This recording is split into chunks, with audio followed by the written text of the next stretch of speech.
আসসালামু আলাইকুম আপুরা ভাইয়ারা, সবাই কেমন আছেন? আজকে আপনাদের সাথে ছোলার রেসিপি শেয়ার করব। আর আমি 1 কেজি ছোলা সারা রাত ভিজিয়ে রেখেছি, আর দেখুন ফুলে একেবারে এক একটা ডবল হয়ে গিয়েছে। এখন ছোলাগুলোকে আমি প্রেসার কুকারে সিদ্ধ করে নিব।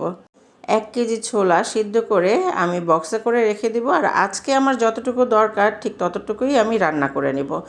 ছোলা রান্নায় আলু দিলে একটা মাখা মাখা ভাব আসে, এবং দোকানের মামারা যেরকম করে ছোলা বুট রান্না করে ঠিক সেই রকম একটা ফিল আসে। আর এই জন্যই আজকে আমি একটা আলু এই ছোলাতে দেব বলে ছোট ছোট টুকরা করে কেটে নিচ্ছি।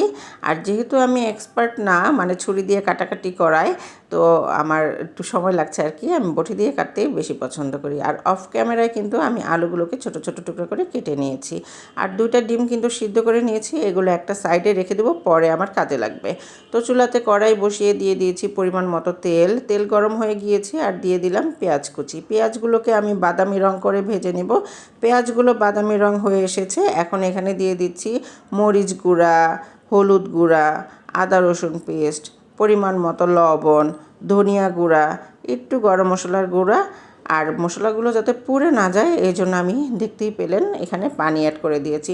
সব কিছুকে ভালো করে নেড়ে চেড়ে মশলাগুলোকে কষিয়ে নেব। মশলার কাঁচা গন্ধটা চলে যাওয়া পর্যন্ত মশলাগুলোকে ভালো করে নেড়ে চেড়ে কষিয়ে নিয়েছি। মশলা থেকে তেল ছেড়ে দিয়েছে, আর এখন এখানে ওই যে কুচি করে রাখা আলুগুলো অ্যাড করে দিচ্ছি। আলুগুলোকেও মশলার সাথে খুব ভালোভাবে কষিয়ে নিতে হবে। এখন টমেটো কুচি অ্যাড করে দিচ্ছি, দিয়ে দিচ্ছি ঝালের জন্য কাঁচামরিচ ফালি। আর যতটুকু ছোলা আমার লাগবে আমি সিদ্ধ করা ছোলা অ্যাড করে দিলাম। ভালো করে নেড়েচেড়ে ছোলাগুলোকে কষিয়ে নিতে হবে। দেখতেই পাচ্ছেন আপুরা ভাইয়ারা, খুব সুন্দরভাবে কিন্তু ছোলাগুলো আমার কষানো হয়ে গিয়েছে।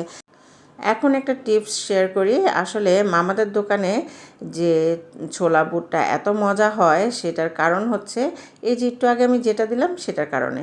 1 টেবিল চামচ পরিমাণ বেসন আমি এখানে অ্যাড করে দিলাম। আর এখন ভালো করে নেড়েচেড়ে মিশিয়ে নিচ্ছি। এখন দিয়ে দিচ্ছি সামান্য পরিমাণ পানি, জাস্ট একটা মাখা মাখা ভাব আসবে সেই জন্য পানিটা অ্যাড করা আর কি। এখন দিয়ে দিচ্ছি ধনিয়া পাতা কুচি। এখন দিয়ে দিচ্ছি ভাজা জিরা গুঁড়া। ভালো করে নেড়েচেড়ে 2-3 মিনিটের মতো রান্না করে নিলেই তৈরি হয়ে যাবে মজাদার সুস্বাদু ছোলা ভুনা।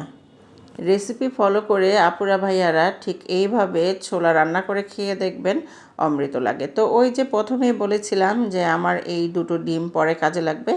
এখন এই যে উপর থেকে কাঁচা পেঁয়াজ আর এইভাবে ডিম গ্রেট করে দিলেই কিন্তু তৈরি হয়ে যাবে একেবারে মামাদের দোকানের মতো স্পেশাল ছোলা ভুনা। তো রেসিপি ফলো করে রান্না করে খেয়ে দেখবেন। আর আজকে আমার এই ছোলা ভুনার রেসিপিটা কেমন হয়েছে কমেন্ট করে জানাবেন।